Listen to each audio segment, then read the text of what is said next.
What if the biggest mistake we're all making isn't how we live, but how unprepared we are for what comes next? Most of us plan for school, careers, even retirement. But how many of us prepare for death? Not in the morbid sense, but in understanding what actually happens to our mind when life ends. According to the Tibetan Book of the Dead, that moment is not a final curtain. It's the most important transition of your existence, a window of extraordinary opportunity and profound challenge. The state of your mind in the moments after death, your fear, your calm, your confusion, can shape what happens next. You'll encounter visions, sensations, even beings that seem utterly real. But none of them are. They're projections of your own mind. It's like dreaming while knowing you're dreaming. If you realize the dream isn't real, you can change it. The same goes for the Bardo, the in-between state after death. Recognize what's happening and you can break free from cycles of suffering. Miss it, and you're swept back into another life, shaped by old habits and fears. Here's where it gets even more practical. The Bardo doesn't just exist after death. It shows up in daily life too. That moment of waiting for a diagnosis. The second after a breakup. The pause before you respond in anger. All these are mini Bardos. Transitions where old things end and new choices are possible. So the key idea is this: recognition.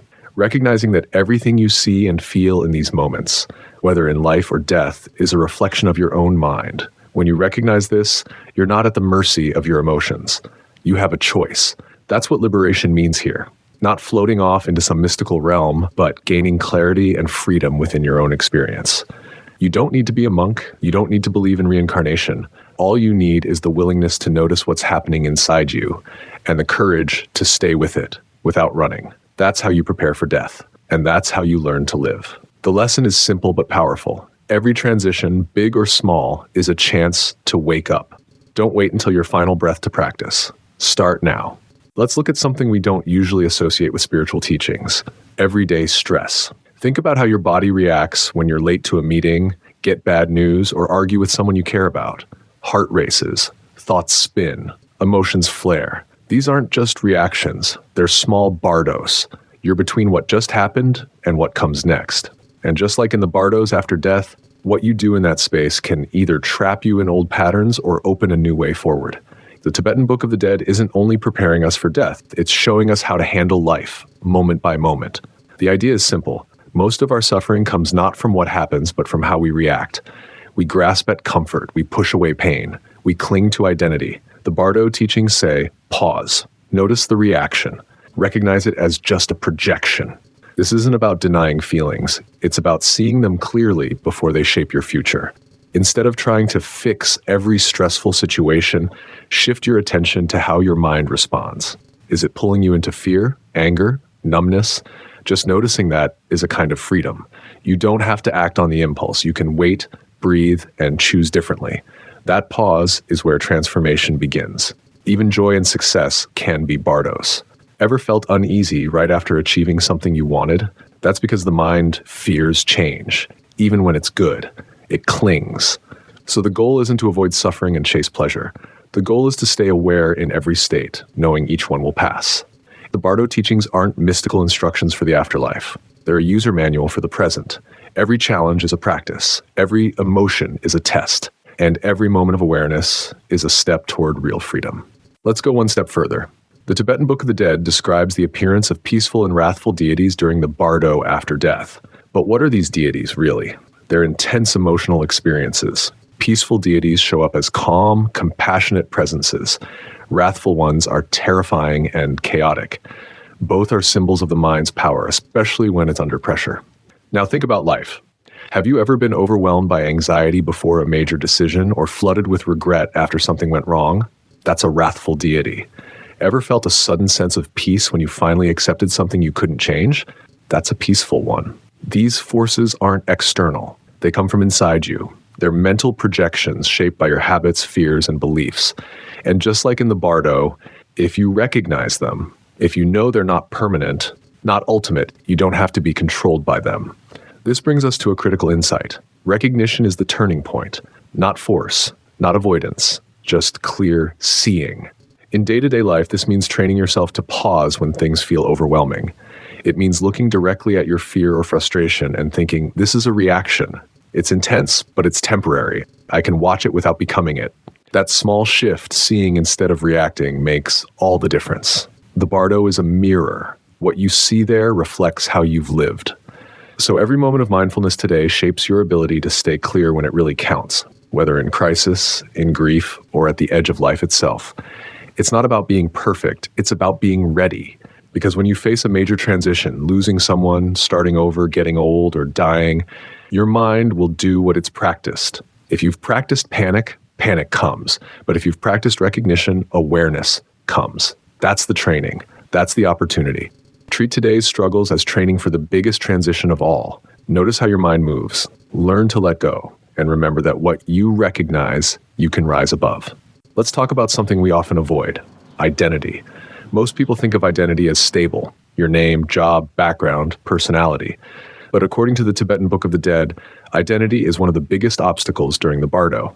Why? Because it's the part of us that clings the hardest. Even as the body fades and the world disappears, the mind tries to hold on. I am this.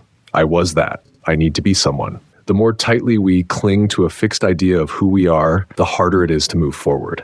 This doesn't just apply to death. It shows up in life all the time. Think about how hard it is to let go of a role, being the expert, the strong one, the provider, the partner. When life changes, when a relationship ends or a job disappears, we often suffer more from the loss of identity than the change itself. We're not just dealing with new circumstances. We're dealing with the collapse of who we thought we were. You are not your identity. You're not the thoughts or roles or emotions that pass through you. You're the awareness behind all of that. This idea can feel strange at first, but it has everyday applications. When you face a challenge, ask, what am I defending right now? What identity feels threatened? That pause can reveal what's actually causing your stress, not the situation, but your need to protect a fixed self-image. If you can let go of who you think you are, you can respond to life with more flexibility, clarity, and peace. Liberation doesn't come later. It starts now. You don't have to wait for death or some perfect moment. Each time you step back from your automatic thoughts and reactions, you're stepping closer to freedom. And freedom isn't about escaping life. It's about seeing clearly, about not being pushed around by fear, craving, or identity. This is what makes the Bardo teachings so useful. They aren't promises of a better afterlife. They're instructions for living better right now. Start seeing your reactions, your emotions, your roles for what they are, temporary experiences. Notice them. Let them come. Let them go. What stays is awareness itself. And that's the part of you that doesn't break when everything else does. Let's bring it all together with something concrete: practice. It's easy to read about the Bardo and think of it as a spiritual concept reserved for monks or philosophers. But the truth is, it's a practical framework for living, and anyone can use it. Start simple. One of the most powerful things you can do is notice your reactions in real time. You don't need a quiet room or a long meditation session. Just pick one moment today: a conflict, a delay, a difficult feeling, and pause. Ask yourself, what am I experiencing right now? What is my mind doing with it? That pause is the beginning of freedom. The more often you do this, the more prepared you are, not just for death, but for life's many unexpected changes. Here's another practical step. Get used to letting go. Let go of needing to win an argument. Let go of needing things to go your way. Let go of the idea that things should stay the same. This isn't about giving up. It's about becoming more flexible. In the Bardo, those who cling suffer. The same is true in everyday life. And finally, train your attention. Every time you bring your awareness to the present moment, you're building the mental muscle needed to recognize the projections of your own mind. You're learning to stay with what's real instead of being pulled into old patterns of fear, blame, or escape. The most surprising insight? You're already in the Bardo. Right now, you're between who you were and who you're becoming. You're in transition, even if nothing dramatic seems to be happening. That makes today a perfect time to practice. This is the real gift of the Tibetan Book of the Dead. It's not about death. It's about awareness. It's about preparing for the moment when everything you've clung to falls away and realizing you are still here as awareness itself, noticing, breathing, free. That's where liberation begins. Not later, not after you've solved everything, but now in the space between moments. Let's go even deeper into the question, why does this matter? Why should we care about the bardos, the clear light, or projections of the mind if we're just trying to get through a busy day? Because the very patterns that make us feel stuck in daily life, repeating the same arguments, reacting with the same fears, chasing the same highs, are the same forces that, according to these teachings, keep us stuck in the cycle of rebirth. It's happening right here in how we respond to stress, disappointment, or desire. Freedom isn't about escaping the world, it's about not being ruled by it. Not everything in the Bardo is extreme. A lot of it is subtle. A hesitation before speaking, a feeling you ignore. These are the missed chances. In the Bardo, as in life, liberation doesn't come from dramatic acts. It comes from noticing. Notice small moments of choice. You're about to say something reactive. Pause. You feel drawn to an old habit. Pause. You feel overwhelmed. Breathe. These moments are like forks in the road.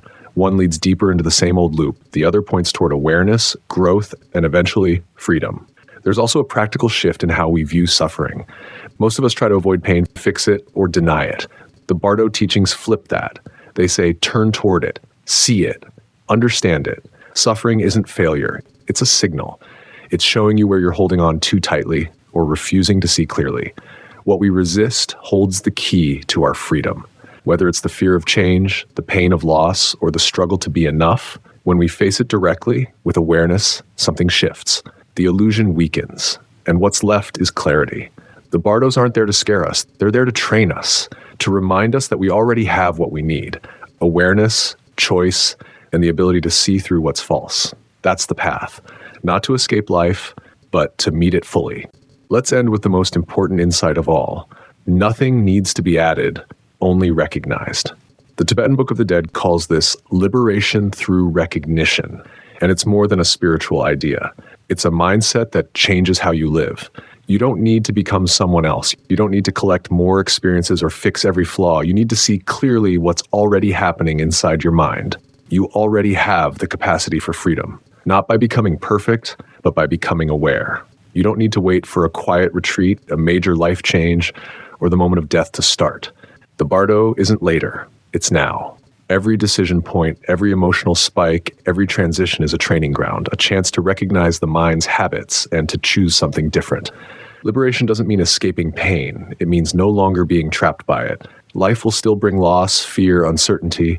The difference is you don't have to fight it blindly. You can meet it with clarity, with awareness, with courage. And this doesn't just benefit you. When you live this way, recognizing your emotions instead of reacting, being honest about your fears instead of hiding them, you create space for others to do the same. Your presence becomes a refuge.